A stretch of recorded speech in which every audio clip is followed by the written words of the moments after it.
Bonjour à tous. Miarabantsika rehetra. C'est vraiment merveilleux de se retrouver dans la présence du Seigneur Tena hoe mahafinaritra rehefa tafahoana eo amin'ny fanatrehan'ny tompo isika. et de retrouver aussi, je dirais pas les revenants, mais ceux qui viennent de vacances.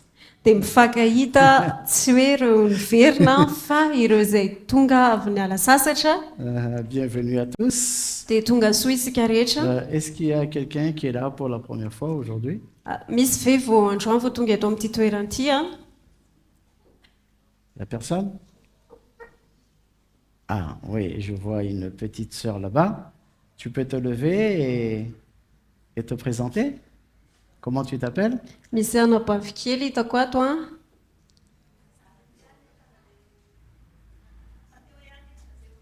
Ah ok, d'accord. Bon, alors bienvenue à tous. Tonga soa isika rehetra. Et bienvenue aussi à tous ceux qui nous suivent en ligne. Dia tonga soa ihany koa ao andreo ilay manaraka mivantana anay. Je suis de plus en plus convaincu que la meilleure place qu'un enfant de Dieu puisse se trouver, c'est dans la présence du Seigneur. Tena miarisy lahatra hatrany hatrany a hoe ny toerana tsara indrindra izay itoeran'ny zanak'Andriamanitra dia eo amin'ny fanatrehan'Andriamanitra. Vous êtes d'accord avec moi, n'est-ce pas? Manaiky an'izay miaraka amiko nareo a, sa tsy Amen. izay? Amen. Amen? Amen. C'est vraiment merveilleux. Ary tena hoe zavatra mahafinaritra izany a. Oui. Donc,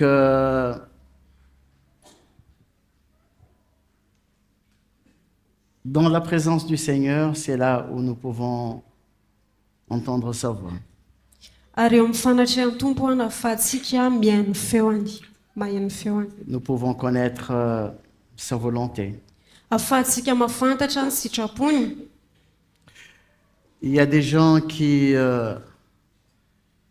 se trouvent au milieu de tourments, de problèmes, de difficultés. Misy olona izay eo anivona olana, fahasarotana, fijaliana, Qui cherchent vraiment la volonté du Seigneur, ary tena mitady a ny sitrapon'ny tompo, qui jeûnent et prient des jours et des nuits, ary mivavaka sy mifadiana andro aman'alina, mais sans pour autant savoir quel est le plan du Seigneur pour leur vie ou pour leur situation. dia nefa izy ireo tsy mahafantatra ny sitrapon'ny tompo ao amin'ny fiainan'izy ireo. Des personnes qui font du Seigneur comme une roue de secours. Olona izay manao an'ny tompo a tahaka ny solokitiarana, merci. C'est-à-dire, ils cherchent le Seigneur seulement quand ils sont dans le besoin. Izany hoe mitady an'ny tompo fotsiny izy ireo a rehefa misy zavatra ilainy. Et quand le Seigneur répond à leurs besoins, Dia rehefa mameza ilain'izy ireo ny tompo a, ils font comme quelqu'un qui prend un bus, comme une personne qui prend un bus. dia manao a tahaka ny olona anankiray a izay mandray bus izy ireo a, Et quand il mandray arrive, fiara iombonana. et quand il arrive à destination, Dia rehefa tonga any amin'ny toerana alehany izy a, il dit au Seigneur, Miss Mialo, dia ozy izy amin'ny tompo hoe misy mialo. il quitte le bus et il s'en va, il continue sa route. Dia mialo ao anatin'ilay fiara izy a dia manohy ny lalany. C'est-à-dire, il oublie le Seigneur Izany hoe adino ny tompo a, parce que il a eu un exaucement de ses prières satria nahazo valim-bavaka izy. et il ne revient que lorsque il aura encore d'autres problèmes. Dia ary tsy miverina izy a raha tsy manana olana hafa indray. C'est vraiment dommage. Dia tena mampalahelo izany. Mais nous, le Seigneur nous accorde cette grâce. Fa isika ny tompo namea antsika an'izay ny Ou fahasoavana, plutôt, nous profitons de cette grâce. na hoe isika dia manararoatra an'izay Parce que cette fahasoavana grâce izay. est donnée à tout le monde. Satria izay fahasoavana izay dia nomena ny rehetra. Mais nous avons chacun un choix. fa ny tsirairay dia samy manana safidy Donc le fait de choisir de venir dans la présence du Seigneur dia izany hoe tonga misafidy ho tonga eo amin'ny fanatrehan'ny tompo est une des meilleures options qu'un enfant de Dieu puisse faire. dia tena isan'ny safidy tsara indrindra izay afaka ataon'ny Mais zanak'Andriamanitra. la parole de Dieu, elle est vivante et elle est puissante. Fa ny tenin'Andriamanitra dia velona sy mahery. L'apôtre Paul a dit que le message de la croix est une puissance pour nous qui sommes sauvés. Ary apôstôly Paoly dia milaza fa ny afatry ny azo fijaliana dia hery ho antsika izay hovonjena. Parce que le message de la croix, ça nous change, ça nous transforme. Satria ny afatry ny azo fijaliana dia manova antsika, Ça nous bouscule, manotsokotsina antsika, ça nous dérange, manelingelina antsika, mais ça nous fait du bien. fa nefa mahatsara antsika. Amen. Amen. Mais pour que la parole agisse en nous, Fa tonga ny teny hiasa ao anatsika nefa il faut qu'il y ait une révélation dans notre cœur. dia mila misy fanambarana tonga ao anatin'ny fotsika. On a parlé la semaine dernière, dimanche dernier, qu'on peut lire la Bible sans pour autant comprendre.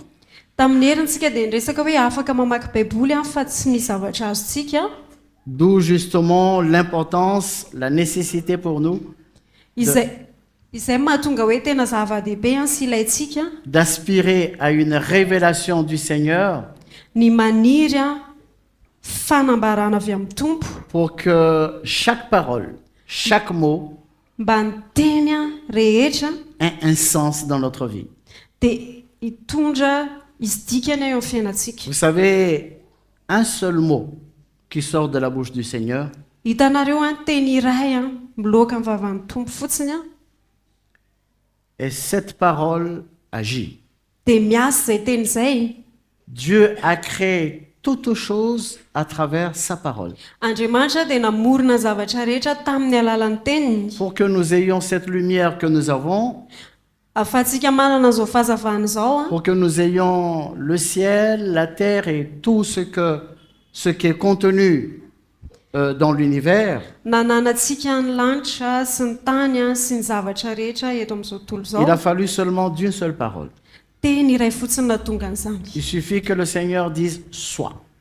Ary ny tenin'ny tompo hoe misy, izay fotsiny ny ilain'ny tompo ny Quand le tenenina. Seigneur dit « soit Rehefa ny tenin'ny tompo hoe misy et la chose arrive. dia nisy ny zavatra anankiray. Tout l'univers, tout ce qui existe est soumis à la parole de Dieu. Ary ny zavatra rehetra izay misy dia eo ambany fanekena ny tenin'Andriamanitra.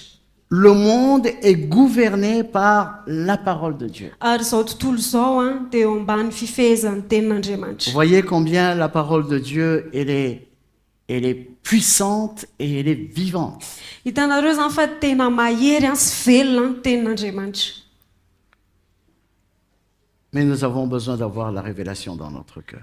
Fa mila manana an'ilay fanambarana ao anatin'ny fotsika isika. Quand un homme n'a pas la révélation du Seigneur, Rehefa tsy manana ny fanambarana avy amin'ny tompo ny olona iray il parle de son propre chef. dia lasa miteny amin'ny alalan'ny tena manokana izy. Et ceux qui écoutent aussi, s'ils n'ont pas la révélation du Seigneur, Ary ireo izay mihaino ihany koa raha tsy manana ny fanambaran'ny tompo izy ireo ils écoutent un homme, dia hihaino olona izy ils jugent un homme, dia hitsara olona ils izy apprécient le discours d'un homme, dia lasa ankasitraka lahatenin'olombelona izy. et c'est ce qui s'est passé à Corinthe. Ary izay ny zavatra nitranga tao Korinto. Dans l'église de Corinthe, Tao amin'ny fiangonana tao Korinto il y avait tous les dons. nisy ny fanomezam-pahasoavana rehetra. Mais les frères et sœurs de l'église de Corinthe, Fandralasy anabavy tao amin'ny fiangonana Korinto, au lieu de s'attacher à Dieu, raha tokony famatotra tamin'Andriamanitra ils se sont attachés à des hommes. dia famatotra tamin'ny olona izy ireo. Certains s'étaient attachés à Paul, Ny sasany famatotra tamin'ny Paoly d'autres s'étaient attachés à Apollos, ary ny sasany famatotra tamin'ny Apolosy d'autres encore se sont attachés à Céphas, ary ny sasany ny famatotra tamin'ny Kefasy et d'autres qui s'estimaient plus spirituels que d'autres. ary ny sasany ny evi tena ho ara-panano ny hafa Ils ont dit, nous sommes de Christ. dia hoy izy ireo hoe zay an Kristy. Ça, c'est une faiblesse. C'est une faiblesse Ary fahalemena zay de s'attacher à un homme plutôt qu'à celui qu'il a envoyé. fahalemena no mifamatotra amin'ny olona noho ny hoe mifamatotra amin'ilay naniraka azy. Donc, il y a eu des divisions dans l'église de Corinthe. Dia zany hoe nisy fizarazarana teo amin'ny fiangonana tao Korinto a. Il y avait un clan qui disait suivre ou apprécier Paul. Nisy apahany izay nilaza hoe manaraka na mankasitraka amin'ny Paoly a. Il y a un autre groupe qui appréciait Apollos, Ary nisy apahany nilaza hoe mankasitraka ny Apôlôsy a. ainsi de suite. Dia arak'izay hatrany. Mais Paul, ayant remarqué cela, Fa rehefa nahita an'izay Paoly a, il a intervenu pour mettre de l'ordre. dia niditra an-tsehatra izy a nitondra Il a fandamina. dit, mais Paul c'est qui? Et Apollos c'est qui? Et Céphas c'est qui? Dia hoy izy hoe fa iza moa Paoly, iza Apôlôsy ary izy Kefasy. Ce ne sont que des ouvriers que le Seigneur utilise Ireo a dia olona mpiasa izay ampiasain'ny tompo ihany a dans son champ. ao amin'ny taniny. Et nous sommes le champ de Dieu. Ary isika no tanin'Andriamanitra. Le champ dans lequel le Seigneur travaille. Tany a izay esan'ny tompo. Mais dans son champ, Fa ao amin'ny sany a il a des employés. dia manana mpiasa Il y a izy. des serviteurs de Dieu qui l'utilisent. Misy mpanompon'Andriamanitra izay ampiasainy. Ces serviteurs de Dieu Ary ireo ne mpanompon'Andriamanitra ireo sont a que des instruments. dia fitaovana fotsiny ihany. Mais toute la gloire Fa ny voninahitra et rehetra toute l'œuvre sy ny asa est rehetra faite par le Seigneur. dia ataon'ny tompo. Ny tompo no manao azy. Amen. Amen. Nous allons donc prendre notre Bible dans l'épître de Paul aux Éphésiens. Dia isika maka ny baibolisika ao amin'ny epistily nisoratan'i Paoly ao amin'ny Efesianina. On va lire Éphésiens chapitre 3. Efesianina toko fahatelo.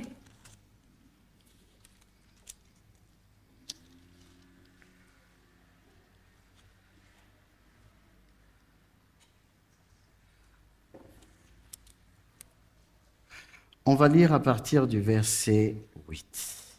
Fakitsika manomboka amin'ny andiny fahavalo. À moi qui suis le moindre de tous les saints, cette grâce a été accordée d'annoncer aux païens les richesses incompréhensibles de Christ et de mettre en lumière quelle est la dispensation du mystère caché de tous les temps en Dieu qui a créé toutes choses, afin que les dominations et les autorités dans les lieux célestes connaissent aujourd'hui par l'Église la sagesse infiniment variée de Dieu. Eny izao izay kely noho ny kely indrindra amin'ny olona masina rehetra no nomena izao fahasoavana izao dia nitory amin'ny jantilisa ny arenan'i Kristy tsy hita lany ary ny ampazava ny olona rehetra mba halalany izay fitondrana ny zava-miafiny dia ilay voafina hatramin'ny nanaovana izao tontolo izao tao amin'Andriamanitra izay nanao ny zavatra rehetra mba hahafantarana ireo fanapahana sy fahefana any an-danitra amin'izao ankehitriny izao no mahamaro samihafa ny fahendren'Andriamanitra amin'ny fitondran'ny fiangonana. Selon le dessein éternel qu'il a mis à exécution par Jésus-Christ notre Seigneur, en qui nous avons par la foi en lui la liberté de nous approcher de Dieu avec confiance. Aussi je vous demande de ne pas perdre courage à cause de mes tribulations pour vous. Elles sont votre gloire.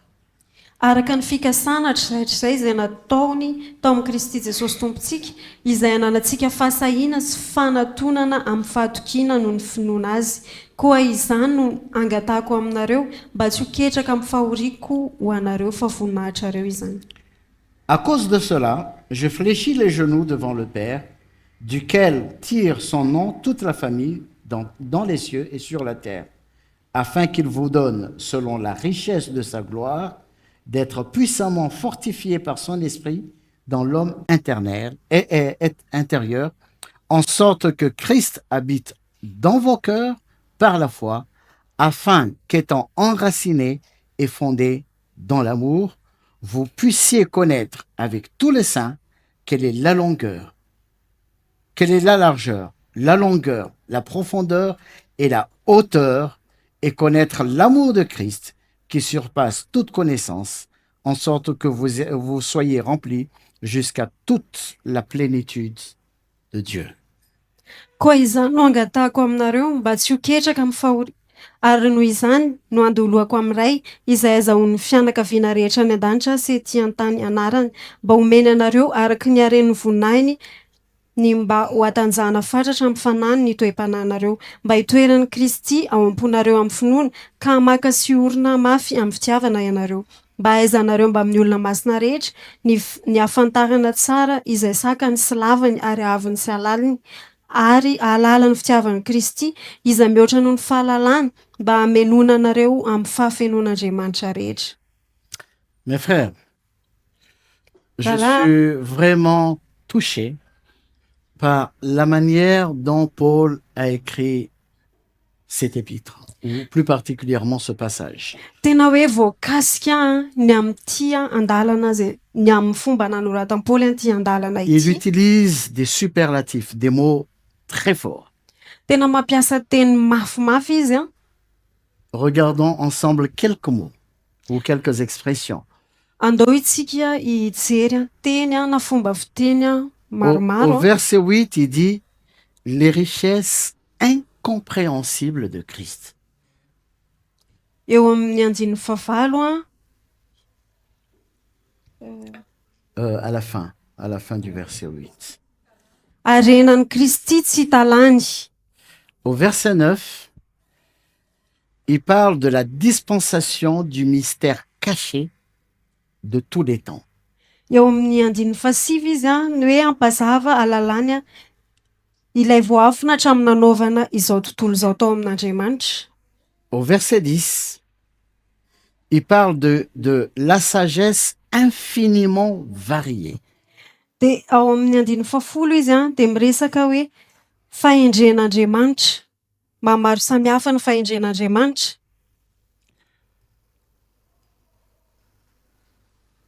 Au verset 16, il dit d'être puissamment fortifié. De ao amin'ny andin'ny fahaenina ambin'ny folo izy de milaza hoe ho atanjahina fatratra. Et le verset 19, il parle de l'amour de Christ qui surpasse toute connaissance. De eo amin'ny andin'ny fahasivy ambin'ny folo izy de miresaka ny fitiavan'i Kristy mihoatra noho ny fahalalana rehetra.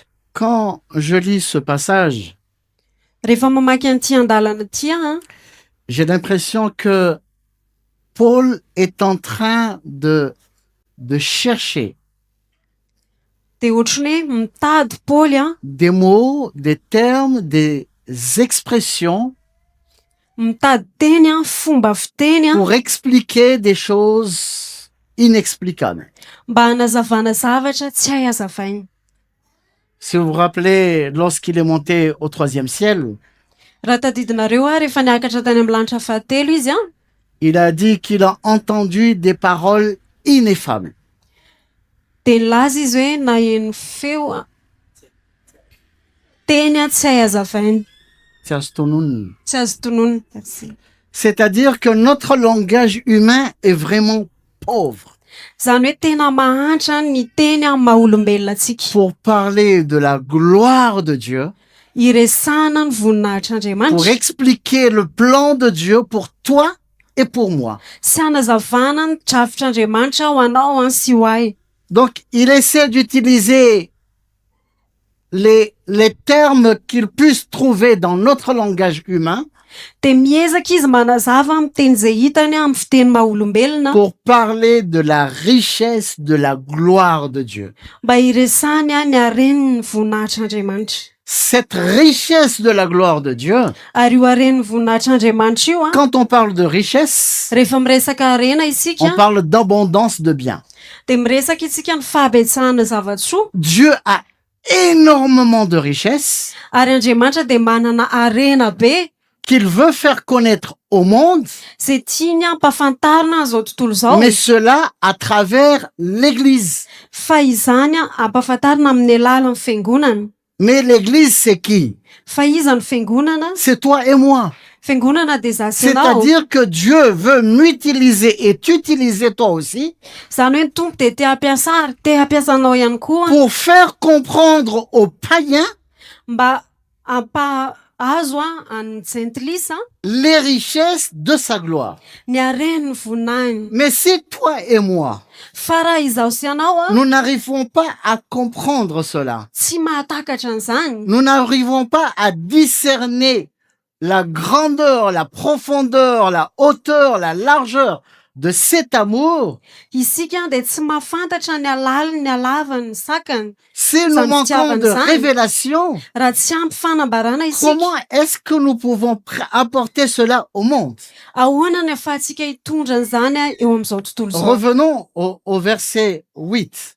Andao isika hiverina eo amin'ny andiny À fahavalo. moi qui suis le moindre de tous les saints, Eny, cette grâce a été accordée d'annoncer aux païens les richesses incompréhensibles de Christ. eny izao izay kely noho ny kely indrindra amin'ny olona masina rehetra no nomena izao fahasoavana izao dia nitory amin'ny jentilisa ny hareny Kristy tsy hita alany. Les richesses incompréhensibles. Ny hareny Kristy tsy hita alany. Si c'est incompréhensible, comment est-ce que nous pouvons comprendre? Raha ohatra ka tsy azo takarina, ahoana ny ahafahantsika mahatakatra C'est an'izany? par une révélation. Amin'ny alalan'ny fanambarana. Si nous recevons une révélation du Seigneur, Raha ohatra isika ka mandray fanambarana avy amin'ny nous Tompo, pouvons comprendre un peu. dia afaka mahatakatra kely ihany isika. Verset 9. Et Andiny de fasivy, mettre en lumière quelle est la dispensation du mystère caché de tous les temps qui a créé toutes choses. ary ny ampazava ny olona rehetra mba hahalalana izay fitondrana ny zava-miafiny. Donc, il y a des mystères cachés. Ces richesses sont cachées. Dia zany hoe misy zava-miafina, ray arena zany dia miafiny. Qui a caché cela? Ary iza nanafina C'est an'izany? Dieu. Andriamanitra.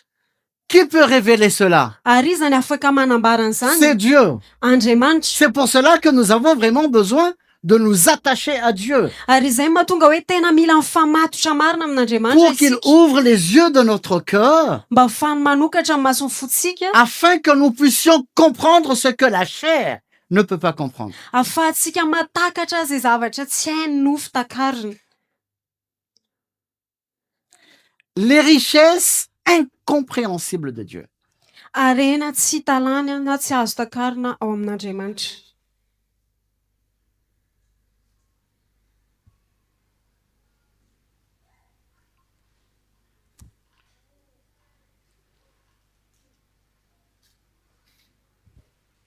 Quelles sont ces richesses? Arina reo arena miafiny reo.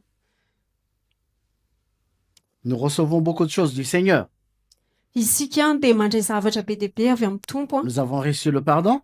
Nandray famelan-keloka isika, Nous recevons sa miséricorde, nandray famindrambo isika, sa grâce, fahasoavana,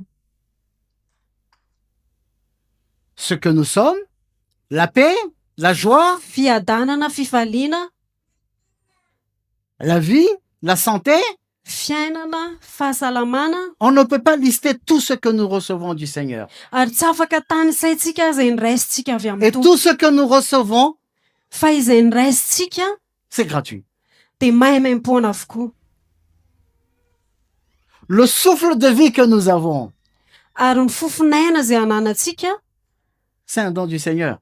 dia fanomezana avy amin'ny Vous Tompo. vous rappelez au temps de Covid, Tadidinareo tamin'ny andron'ny Covid, combien les gens y couraient pour acheter de l'oxygène ny olona tena hoe mihazakazaka hividy oxygène, et combien ça coûtait de l'oxygène? ary hoe ohatrina ny vidin'izany oxygène zany. Les gens ont compris combien l'oxygène a une grande valeur. Dia tonga saina daholo ny olona hoe tena zava-dehibe, tena sarobidy ny oxygène. Mais cet oxygène, Fa nefa izay oxygène izay, le Seigneur nous le donne gratuitement. ny Tompo nanome antsika an'izany maimaimpona. Amen. Amen. Parfois, nous ne sommes pas conscients de tous les bienfaits du Seigneur. Ary indray tsika tsy tonga saina ny amin'ny zavatsoa ataon'ny Tompo, De ce que nous pouvons recevoir par sa grâce. izay niraisintsika tamin'ny alalan'ny fahasoavany.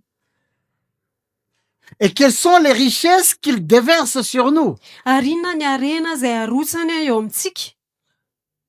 Malheureusement, au lieu de louer le Seigneur, Ary raha tokony hideran'ny Tompo isika, nous nous mettons à pleurnicher pour des petites choses. dia lasa mitaraina mitomany isika amina zavatra kely tsisy dikany. Seigneur, pourquoi tu me fais ça?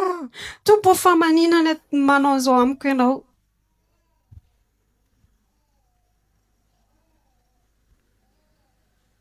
Le Seigneur dispose de richesses incommensurables. Ny tompo dia manana rena tsy arefesiny. Et il veut se servir de toi et de moi Ary izy dia te hampiasa azy, te hampiasa anao pour montrer au monde, mba haneho amin'izao tontolo pour zao, apporter au monde mba hitondra eo amin'izao tontolo zao. au verset 10, Eo amin'ny andiny fafolo afin que les dominations et les autorités dans les lieux célestes connaissent aujourd'hui, par l'Église, la sagesse infiniment variée de Dieu. mba hampahafantarina ireo fanapahana sy fahefanany an-danitra amin'izao ankehitriny izao ny mahamaro samihafa ny fahendren'Andriamanitra amin'ny fitondrany ny fiangonana. Dieu a une sagesse infiniment variée. Ary Andriamanitra dia manana fahendrena maro samihafa. Infiniment. Maro On ne samihafa. peut pas dire c'est combien. Tsy afaka mitenytsika hoe firy a, C'est infini.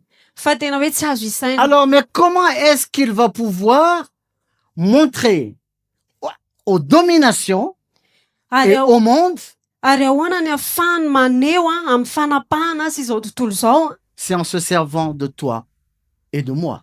amin'ny alalan'ny fampiasana anao sy fampiasany ahy. Dieu veut se servir de toi et moi Ary Andriamanitra dia te hampiasa anao sy te hampiasa ahy comme des instruments. tahaka ny fitaovana. Mais qui d'entre nous peut vraiment porter à lui seul cette sagesse infiniment variée de Dieu?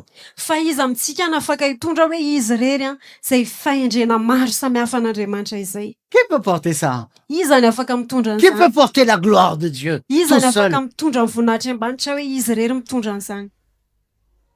Personne. Tsy misy na iza na iza. Parce que c'est une sagesse infiniment variée Satria fahendrena maro samihafa et qu'un seul homme ne peut le porter.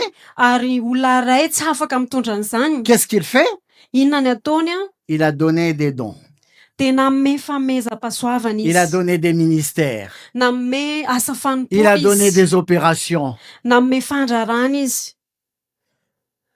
Chacun reçoit quelque chose, une part de cette gloire, une part de cette connaissance, une part de cette sagesse. Ary ny tsirairay a dia samy mitondra kely ampahany a amin'izay voninahitra izay, ampahany amin'izay fahendreny izay. Nous tous, Isika rehetra, toute l'Église. ny fiangonana rehetra. Donc on ne peut pas dire, ah moi c'est Paul, hein. Paul quand Paul prêche, ben lui c'est top. Tsy afaka miteny tsika hoe ny anahy Paoly a, rehefa Paoly mitory-teny tena top. C'est pour cela que Paul a réagi. Dia izay nahatonga amin'ny Paoly Mais qui est nihetsika. Paul? Fa iza moa Qui est Paoly? Apollos? Iza moa Qui est Apollos? Céphas? Ary iza moa Pourquoi vous vous Kefasy? attachez à des hommes? Fa manina isika mifamatotra amin'ny olombelona?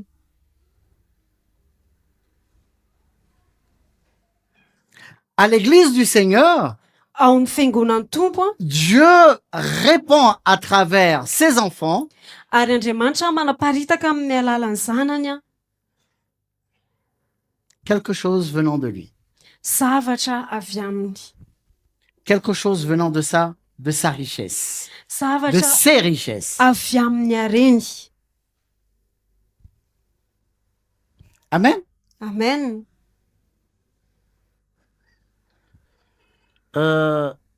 Tu as Mes enfants, ils aiment jouer au puzzle. Ny zanako a dia tia milalao Vous puzzle. voyez, c'est à peu près comme ça, comme vous voyez sur le... Hitanareo a ohatran'izao On fait un hitanareo zao a, tableau, manao un tableau. manao une tableau a, image manao sary anankiray a à travers des pièces. Voilà, on place beaucoup de pièces ensemble amin'ny alalana karazana tapatapaka zavatra et ça donne une image. dia manome sary Vous anankiray. voyez cette image-là? Dia hitanareo io sary io a Elle est faite à partir de plusieurs pièces qu'on a mis ensemble. dia io a dia vita avy amin'ny alalana tapatapaka zavatra natambatra. Quand on met ces pièces ensemble, Rehefa atambatra io a, ça donne un joli tableau. rehefa atambatra ireo tapatapandreo a dia manome Et saritsara ce tarehy. que l'église de Corinthe était en train de faire, Fa ny nataon'ny fiangonana tao Korinto a c'est qu'il y a un qui a pris seulement une pièce dia nisy anankiray a nakapahany anankiray fotsiny a et il a dit, pour moi c'est ça. dia ozy izy hoe ty aniny anahy. Et un autre a pris une pièce, Dia nisy anankiray indray nakapahany pour moi c'est anankiray ça. ty ny anahy. Un troisième a pris une pièce, Dia nisy fanontelo ny pour nakapahany moi c'est ça. dia niteny izy ny anahy ty. Alors ça fait quoi par la suite? Dia inona ny zavatra mitranga avy eo Ça ne donne pas le joli tableau que nous avons. dia tsy manome an'ilay sary tsara tarehy azy ananantsika. C'est ainsi d'une église Ary ohatran'izay ny fiangonana iray a où on élève un homme, hoe manangana olona anankiray, lehilahy on prend anankiray, un homme. maka olona anankiray. Ah, moi c'est Paul. Hein. Ny anahy Paoly a. Quand c'est Paul qui prêche, alors là c'est top. Rehefa Paoly mitory teny tena top. Ça veut dire, moi c'est cette pièce-là qui me plaît. Dia lasa ohatrany hoe ny anahy ty ampahany ty ihany mety. Mais cette pièce, elle n'est rien sans les autres. Fa nefa iny ampahany iny dia tsisy dikany raha tsy eo ny hafa. Pour que le tableau ait un sens, Mba ahafahan'ilay sary a hanana dika il faut toutes les pièces. dia mila an'ilay ampahany rehetrarehetra. Amen. Amen.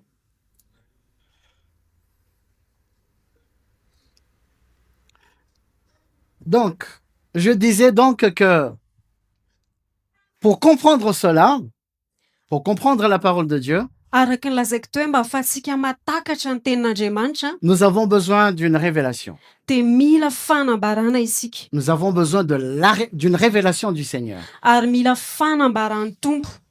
Mais comment est-ce que nous pouvons avoir cette révélation du Seigneur? Fa ahoana moa fomba azontsika an'izay fanambaran'ny Tompo izay? Vous savez, dans le monde actuel, il y a beaucoup de révélations.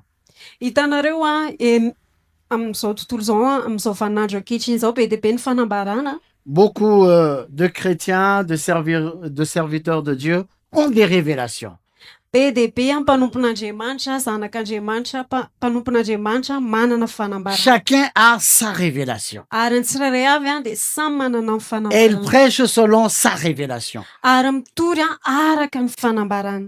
Mais que nous dit la Bible justement par rapport à ça? Fa inona lazain'ny Baiboly amintsika momba an'izany? Comment parmi toutes ces révélations, Hoe ahoana amin'ny alalan'izany révélation na comment fanambarana izany? est-ce qu'on peut débusquer le vrai du faux? Ahoana ny ahafahantsika manavaka ny sandoka amin'ny tena izy? Nous avons lu il y a quelques jours, on a parlé quelques jours de Psaume 133, Nisy fotoantsika namaky tao amin'ny Salamo 3:30 qui parle d'une huile qui a été versée sur la tête d'Aaron, izay niresaka ny tilohilo izay nirotsaka tamin'ny lohan'ny Arona, de l'huile d'onction, tilohilo ositra, et que cette huile est tombée et a coulé sur sa barbe, ary io tilohilo dia nirotsaka tamin'ny somotra et ça s'est répandu sur ses habits, sur son corps. dia miparitaka tamin'ny akanjony tamin'ny vatany. Et on a expliqué que Aaron était le souverain sacrificateur de l'ancienne alliance, Dia nazavaintsika hoe i Arona no mpisorona be tany amin'ny fanekena taloha. et que Jésus est notre souverain sacrificateur, Dia niresakitsika hoe Jesosy no mpisorona be le atsika. souverain sacrificateur de la nouvelle alliance. Mpisorona be ny fanekena vaovao. Donc, quand il est entré dans le tabernacle qui n'est pas fait de main d'homme, Zany hoe rehefa nitsofoka atao amin'ny tabernakely izay tsy nataony tanan'olombelona avec izy, son propre sang, niaraka tamin'ny rany il accomplit la volonté de Dieu nanao ny sitrapon'Andriamanitra en izy, mourant sur la croix.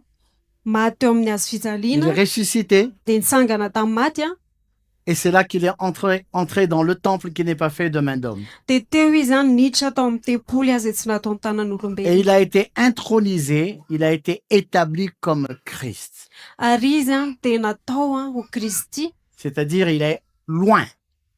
zany hoe ilay voaositra. Donc, comme il est la tête de l'Église, Dia zany hoe satria izy ny lohan'ny fiangonana, une fois qu'il est loin, rehefa voaositra izy son huile est descendue sur sa barbe. dia ilay diloilo nidina teo amin'ny sonitra. C'est-à-dire, son onction est parvenue jusqu'aux apôtres. Izany hoe ilay ositra teo aminy dia tonga tao amin'ny Et apôstôly, s'est répandue sur les ministères dia tonga any amin'ireo asa et fanompona, sur tout le corps.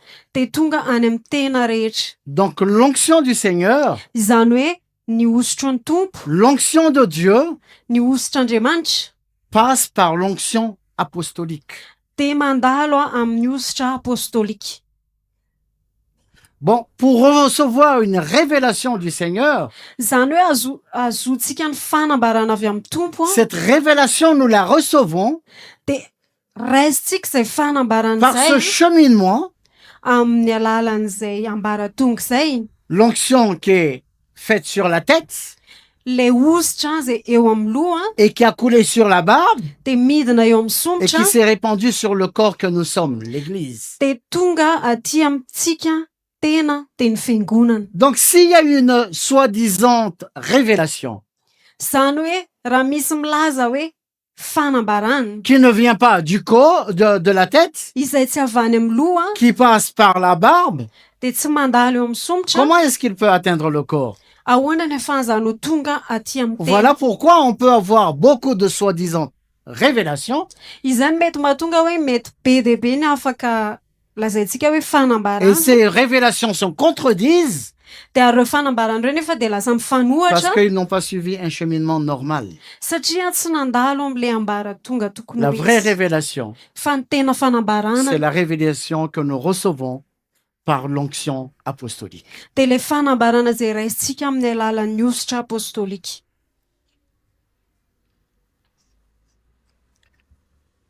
On parlait de richesse de Ndre- Dieu, Niresakitsika ny haren'Andriamanitra les richesses de sa gloire. ary ny vonany. Je disais donc qu'il y a beaucoup de choses dans ces richesses qu'on ne peut pas énumérer. Ary niresaka hoe misy zavatra maro samihafa ao anatin'izany haren'izany tsy On ne peut pas haitany saina. énumérer tous les bienfaits que nous recevons du Seigneur. Ary tsy afaka tany saintsika ny zava-tsoa rehetra izay voaraintsika On avy ne amin'ny peut pas tompo. énumérer toutes les bénédictions que nous recevons du Seigneur. Ary tsy afaka ho tany saintsika ny fitahiana rehetra izay niraisintsika avy amin'ny tompo. C'est une richesse vraiment inestimable. Fa tena hoe harena tsy haividiana. Mais ces richesses, elles sont où? Fa aiza misy an'ireo Où harena est-ce ireo? que Dieu a choisi de placer ces richesses? Aiza no nametrahan'Andriamanitra an'ireo harena ireo? Dans des vases. Ao anatina vilany tany. 2 Corinthiens chapitre 4. Korintiana faharotoko fahaefatra.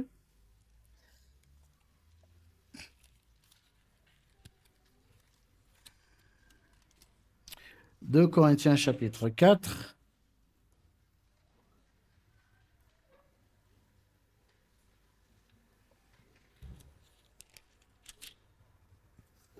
Verset 7.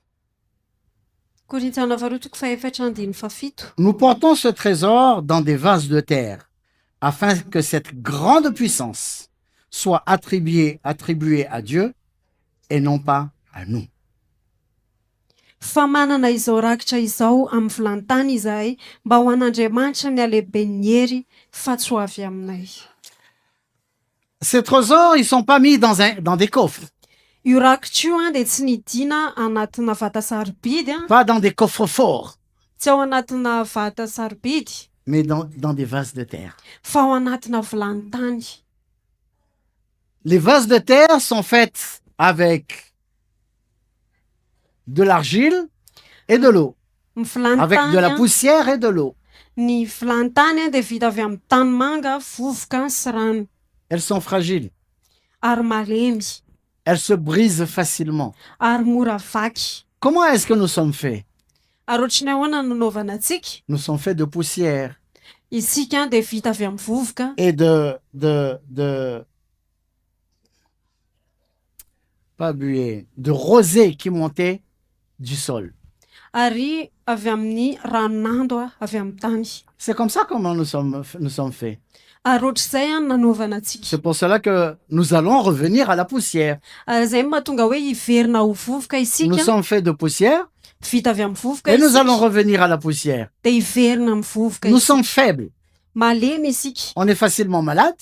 mora marary a On se blesse facilement. mora maratra Pas que physiquement. tsy ara-nofo tsy ara-batana fotsiny Mais pour un oui ou pour un non, on peut bouder. fa na hoe eny na tsy fotsiny a dia efa midongy On peut se isika fâcher. tezitra isika On est mécontent. tsy faly On isika est insatisfait.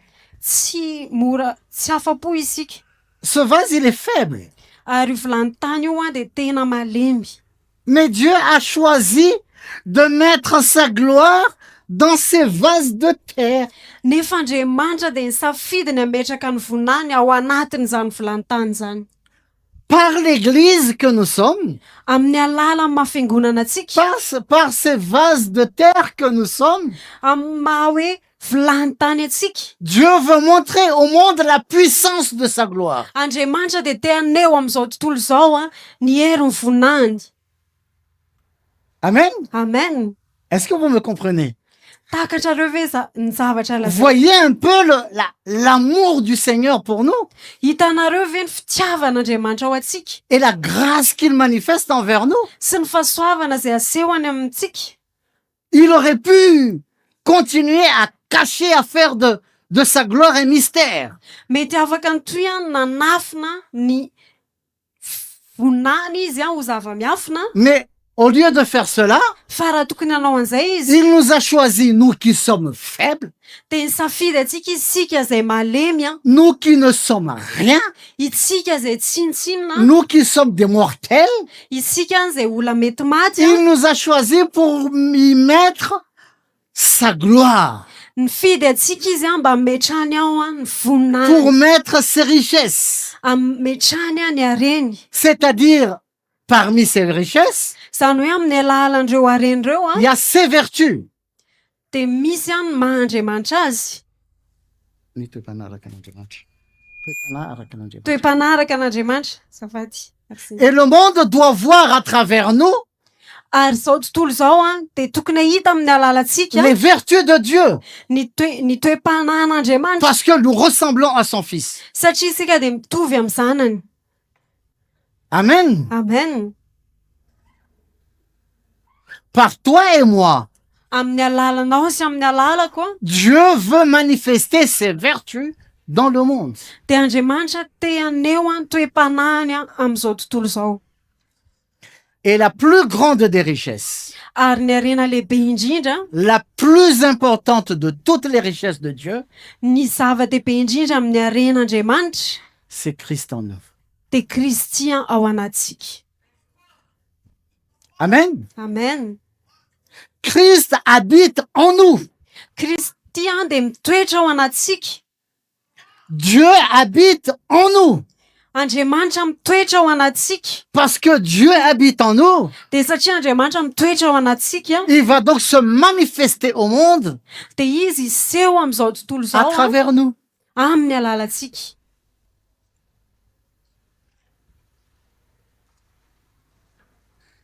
Quelle grâce.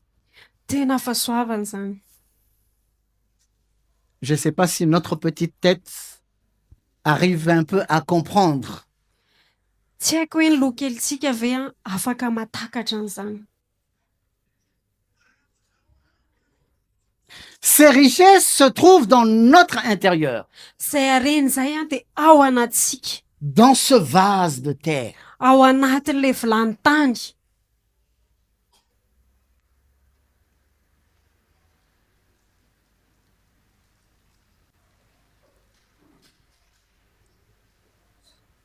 Non seulement que Christ veut habiter en nous, tsy hoe kristy te hitoetra ao anatsika fotsiny a mais veut habiter en nous dans toute sa plénitude. fa izy de te hitoetra ao anatsika amin'ny fahafenony. On va revenir dans Éphésiens chapitre 3. Iverinitsika ao amin'ny Efesianina toko 3.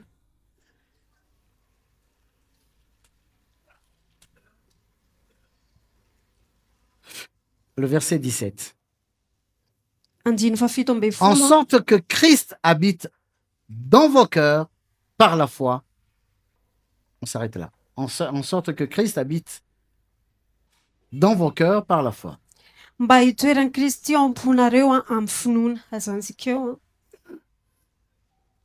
Christ habite en nous. Kristy mitoetra ao anatsika. Je pense que si nous arrivons à comprendre cela, Ary zaho mino hoe raha mahatakatra an'izany isika, ça va changer beaucoup de choses en nous. te hanova zavatra be dia be ao amintsika zany. Christ habite en moi. Kristy mitoetra ao Christ anatiko. habite en vous. Kristy mitoetra ao C'est la anatinareo. plus grande de toutes les richesses. Ary izay ny arena lehibe indrindra. Amen. Amen. Amen. Amen. Christ. Je ne sais pas quel terme utiliser pour exprimer combien je suis dans la joie.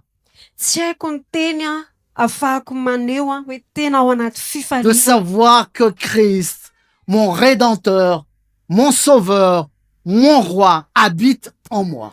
Hoe Kristy ilay tompo sy mpanjakako sy ilay mpanangana mitoetra ao anatiko. Moi qui ne suis rien. Izaho ilay tsinitsinina. Comment est-ce que je peux élever un homme? Ahoana moa ny ananganako olona? Anandratako olona? C'est le Seigneur que je dois élever. Fa ny tompo ny tokony ho asandratro. Amen. Amen. Nous sommes qui, toi et moi? Fa iza moa izy iza moa Nous sommes zasy qui? ianao? Nous Iza sommes des moa mortels. tsika dia olona mety maty ihany. Voilà ce qu'a dit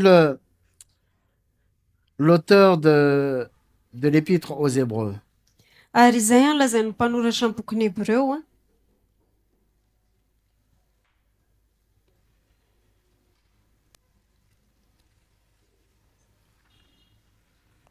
Hébreux chapitre 2. Hébreo toko 2.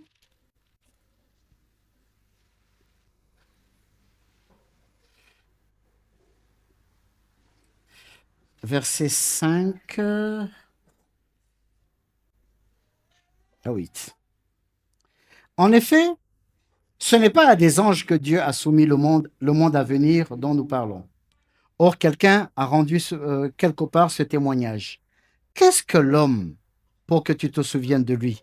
Ou le Fils de l'homme pour que tu prennes soin de lui? Tu l'as abaissé pour un peu de temps au-dessous des anges. Tu l'as couronné de gloire et d'honneur. Tu as mis toutes choses sous ses pieds. En effet, en lui soumettant toutes choses, Dieu n'a rien laissé qui ne lui fût soumis. Cependant, nous ne voyons pas encore maintenant que toutes choses lui soient soumises. Toko 5 andiny 5 hatramin'ny 9. Fa tsy anjelo no nampaneken'ny fiainana ho avy izay lazainay, fa ny anankiray nanambara eo amin'ny teny iray hoe inona ny olona no atsiarovanao azy ary ny zanak'olombelona no amanginao azy. Nataonao ambany kely noho ny anjely izy, efa nosatrohanao voninahitra sy fiandrianana izy, ary nampanjakaina amin'ny asan'ny tananao. Ny zavatra rehetra dia efa nampanekenao eo ambanin'ny tongony. Fa tamin'ny nampanekeny azy ny zavatra rehetra dia tsy nisy izay tsy nampanekeny azy, nefa ankehitriny tsy mbola hitantsika fa efa ampanekena azy ny zavatra rehetra. Donc, il y a un monde à venir. Zany hoe hisy tontolo vaovao ho avy. Nous croyons à ce monde à venir. Ary isika dia mino an'izay tontolo vaovao Et la izay ho Bible dit avy. que ce ne sont pas à des anges que Dieu va confier ce monde à venir. Ary ny Baiboly dia milaza hoe tsy ho an'ny anjely no nampaneken'Andriamanitra an'izay ho avy izay, Mais c'est à nous. fa ho antsika.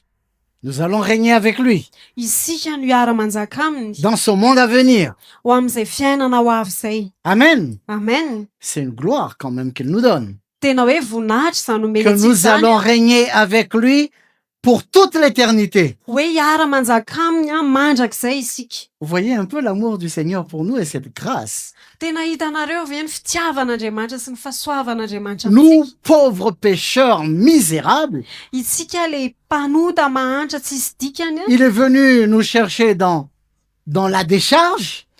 tonga nitady atsika tany amin'ny fako izy a, Il nous a lavés, de nanasa atsika, il nous a purifiés nanadio et atsika, il nous amène dans son palais de nentiny a ao amin'ny Lapany. isika, pour pouvoir régner avec lui. mba ahafahantsika miara-manjaka aminy. Il veut nous partager son royaume, Ary te hizara ny fanjakany amintsika sa izy, gloire éternelle. le vonany mandrakizay. Hein? Et c'est là où la parole dit, qu'est-ce que l'homme pour que tu te souviennes de lui? Ary izay eo ny teny no milaza hoe inona ny olona no atsiarovanao azy. Qu'est-ce que c'est que l'homme? Inona ny olona? Dieu, mais l'homme c'est quoi? Fa inona ny olona Que tu te souviennes de lui? no atsiarovanao azy? Que tu mettes toute ta gloire en lui?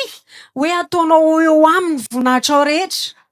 Que tu mettes tout ce que tu as de plus important et de plus valeureux en lui? De mipetraka ao aminy a ny zavatra manan-danja sy manan-tsarobidy aminao. Pour un peu de temps, Ho amin'ny fotoana pour quelque temps, ho amin'ny fotoana vitsy a, l'homme est abaissé. natao ambany ny olona. Ce passage parle surtout de Jésus. Ary ity andalana ity de miresaka an' Jesosy. Jésus a abandonné sa gloire, Jesosy de niala tany amin'ny vonany. il s'est dépouillé de toute sa gloire, Nanafoana ny vonany rehetra il izy. est venu sur terre De tonga de ty ambony tany. pour vivre comme nous, De hiaina tahaka atsika dans la misère, dans la souffrance. ao amin'ny tsy fananana, ao amin'ny Il fijaliana. a été maltraité, Tena natao tsintsinina izy. injurié, Ny ratrainy. on a déchiré ses habits, Rovitina ny on lamba. a craché sur lui, Roraina izy. il avait soif, on lui a fait boire du vinaigre, Nangeta eto izy de nampisotroina on vinaigitra. l'a cloué sur une croix, Nifatsihana teo amin'ny hazo on l'a fijaliana. insulté, Natao tsintsinina. On l'a- Lesony. on a fait toutes sortes de choses, Natao nanaovana karazana alors qu'il zavatra. n'avait rien fait qui Nefa méritait izy cela. tsy nanao ninina ka hoe homendrika an'izay Donc zavatra Dieu l'a rehetra. abaissé pour un temps. Zany hoe Andriamanitra de napidina azy tamina fotoana fohy. Et parce qu'il a obéi De satria izy nankatoa jusqu'à la mort de la croix, hatramin'ny fahafatesana teo amin'ny hazo Dieu fijaliana, l'a souverainement élevé. de Andriamanitra nanangana azy. Amen. Amen. Et il lui a donné le nom qui est au-dessus de tout autre nom. Ary nanome azy anarana ambony ny anarana rehetra. Par lui, Ary tamin'ny alalany a, tous ceux qui l'ont reçu izay rehetra nandray azy, partagent avec lui sa gloire. de hizara ny vonany. Si nous souffrons avec lui, Raha miara-miaritra aminy isika, nous régnerons aussi avec lui. de hiara-manjaka aminy koa zany isika. Dieu a pris une forme humaine Andriamanitra de naka ny endrik'olombelona par le biais de son Fils. tamin'ny alalany zanany. Donc ce Fils qui est honoré, De le zanaka izay nomena voninahitra io a, ce Fils qui est glorifié maintenant, zanaka izay nomena voninahitra ankehitriny, mais parce qu'il est en nous, de satria izy ao anatsika, Christ habite en nous, de satria Kristy mitoetra ao alors anatsika, nous aussi, de isika ihany koa par Christ qui est en nous, amin'ny alalan'ny Kristy izay ao nous allons anatsika, être glorifiés. de homena voninahitra ihany koa isika. Amen. Amen. Amen.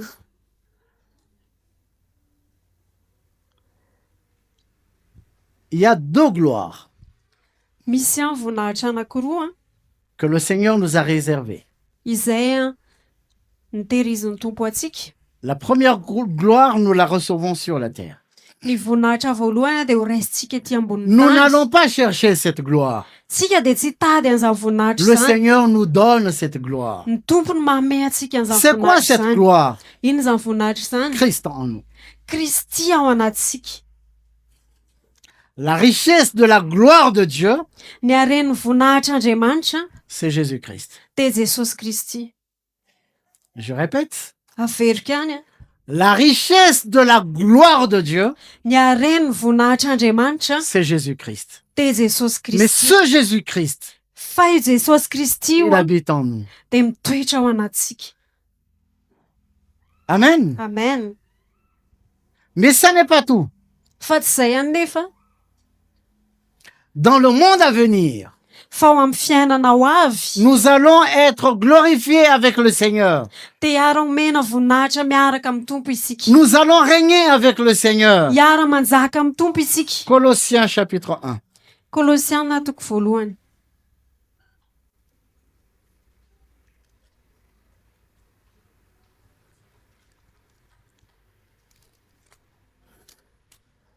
Colossiens chapitre 1, Kolosiana toko voalohany a verset 27. andiny fa fito ambiny. On va lire à partir du verset 26. Le mystère caché de tous les temps et dans tous les âges, mais révélé maintenant à ses saints, à qui Dieu a voulu faire connaître quelle est la glorieuse richesse de ce mystère parmi les païens, à savoir Christ en vous, l'espérance de la gloire.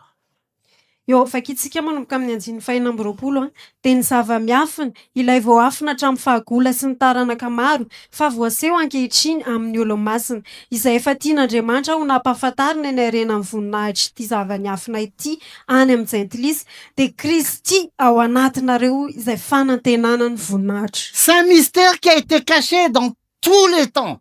Ilay Tous les zava-miafina ilay voafina hatramin'ny fahagola sy ny taranaka maro Mais Dieu a choisi fa Andriamanitra mifidy a de nous révéler à nous qui vivons maintenant. hanambarantsika zany amintsika izay miaina ankehitriny. La Bible dit que les anciens prophètes, ils ont souhaité vivre cette époque que nous vivons maintenant. Ny Baiboly dia milaza ireo mpaminany taloha dia naniry iaina ny zavatra iainantsika ankehitriny. Vous voyez combien nous sommes spéciaux devant le Seigneur. Hitanareo hoe tena olona manokana isika ao anatrehan'ny tompo a.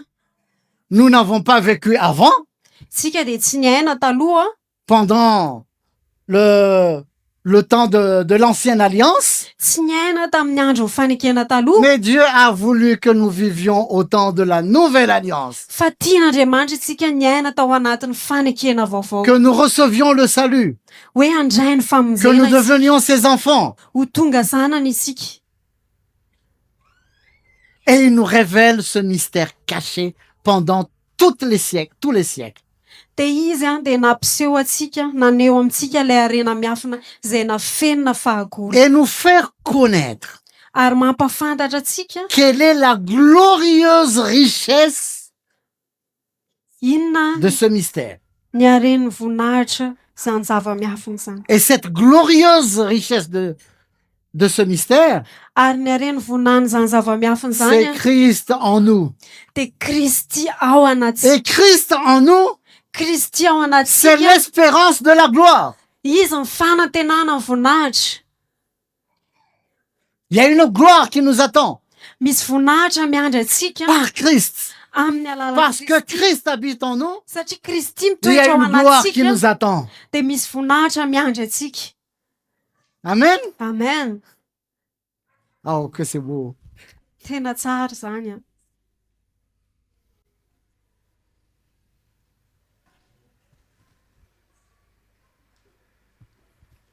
C'est vraiment merveilleux.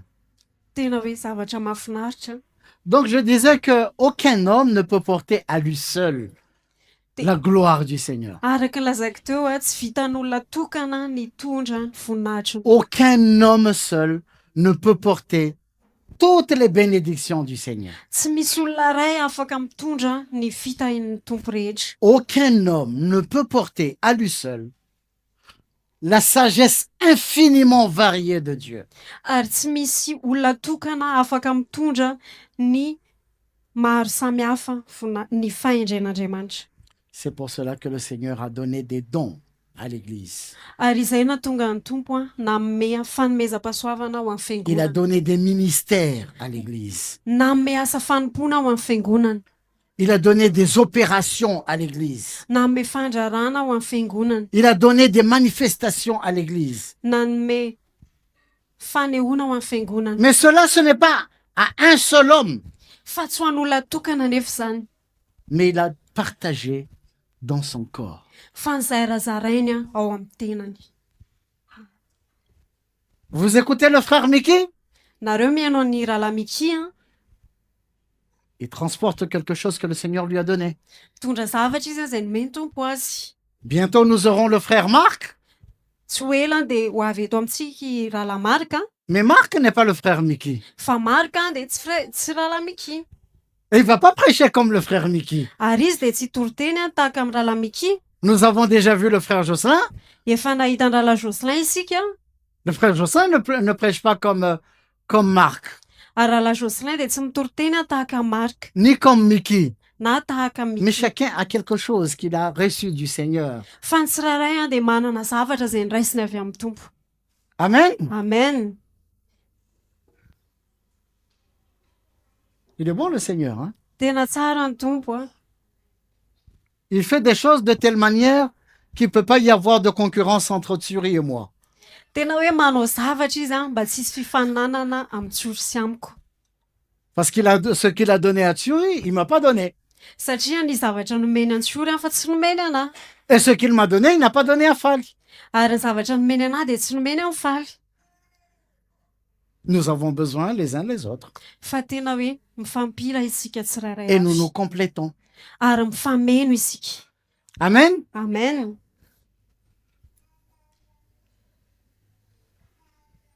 Il y a une diversité.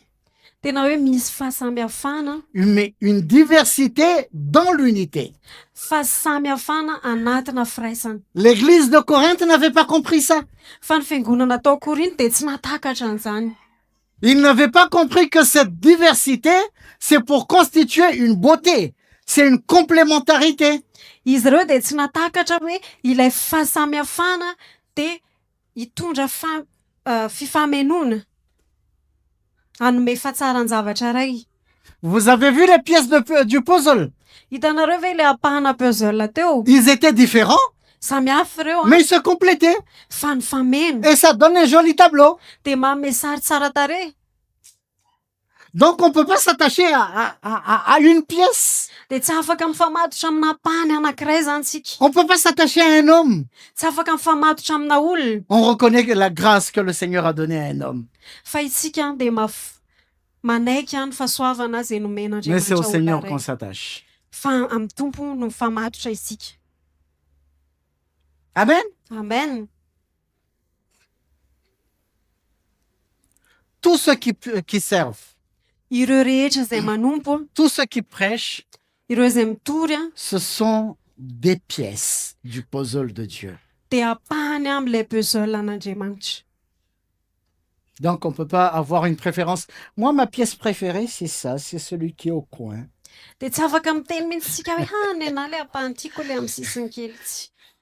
Non, on peut avoir une facilité, une aisance, une liberté de parler à un ancien. Mety hoe manana fahafanana, famorana kokoa miresaka amina lola anankiray. Il n'y a pas de problème. Tsisy olana C'est izany. très bien d'avoir cette facilité envers un ancien.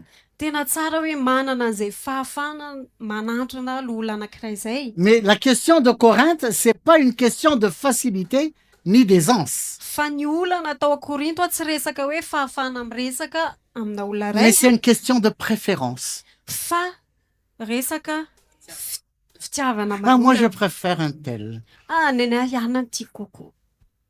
Ils n'avaient rien compris, les Corinthiens. Fa tsy natakatra ninino ireo Korintiana ireo. Quelle grâce que le Seigneur peut ouvrir nos yeux Fa tena hoe fahasoavana hoe ny tompo manokatra pour que nous puissions comprendre. ahafahantsika Ah, matakatra. Seigneur, merci, tu es bon. Tompo misaotra fa tena On va se tsara lever ianao. pour louer le Seigneur, le remercier. Hiaraka hitsangantsika dia Je suis misaotra dans la joie. tena anaty fifaliana. Amen. Amen.